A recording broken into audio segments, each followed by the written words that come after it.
নজর রাখবো পরবর্তী সংবাদে। ত্রিপুরা রেলওয়ে হকার কর্মী অ্যাসোসিয়েশনের পক্ষ থেকে তাদের আজকে নির্বাচন অনুষ্ঠিত হয়েছে এবং এই নির্বাচনে প্রতিদ্বন্দ্বিতা করেছেন। সেখানে নতুন করে 22 জনের নতুন কমিটি গঠন করা হয়েছে আগামী দিনে অ্যাসোসিয়েশনকে মজবুত করে তোলার জন্য এবং তাদের বিভিন্ন দিক নির্দেশনা করার জন্য 1 বছরের জন্য নতুন করে কমিটি গঠন করা হয়েছে 22 জনের। গোটা বিষয় নিয়ে আজ কি বললেন শ্রমিক নেতা বিপ্লব কর, শুনুন। উদ্দেশ্য হচ্ছে একটাই যে আমাদের যে রেল হকাররা আছে তারা যে সাংগঠনিক ভাবে প্রকৃত তাদের যে সাংগঠনিক স্বার্থে যে সাহায্য সহায়তা পাওয়ার বিষয়টা সেটা আগে যে নেতৃত্বটা ছিল সেটা সেভাবে পেত না। তাই নির্বাচন আমরা চাই তাদের নিজের তাদের সাংগঠনিক ভাবে সাংগঠনিক গণতন্ত্রের মাধ্যমে তাদের ভোটটা দেওয়ার জন্য এবং ভোটের প্রক্রিয়ার মাধ্যমে তাদের নেতৃত্ব তারা পছন্দ করার জন্য। তো তাই আজকে আমাদের বটতলা কেন্দ্রীয় কার্যালয় অফিসে আমরা এখানে নির্বাচন অনুষ্ঠিত করতে চলেছি।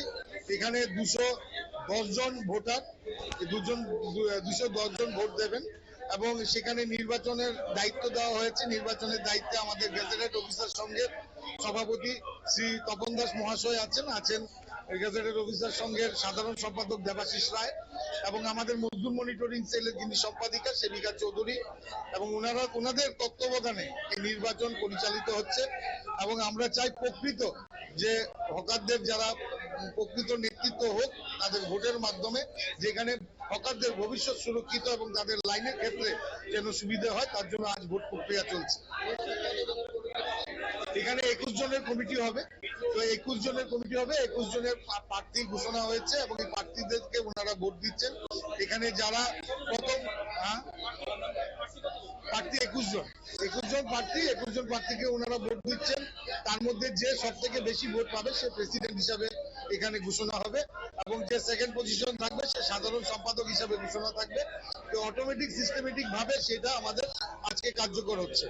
তো আজকের এই উৎসবটা আমরা মনে করি আজকের এই ভোটটা উৎসবের মেজাজে হচ্ছে এবং হকারদের মধ্যে তাদের সাধারণ হকারদের মধ্যে যে আজকে আনন্দ অনুভব করতে পেরেছি, ওনাদের যে মনের ইচ্ছাটা যে ওনাদের মনের পছন্দ মতো নেতৃত্ব বেরিয়ে আসুক সেটা হয়তো আজকে আত্মপ্রকাশ হয়েছে, যার জন্য এত উল্লাস এত আনন্দ এবং সার্বিক এই আনন্দ উল্লাসের মধ্যে দিয়ে আজকের এই কমিটি গঠন করা হচ্ছে।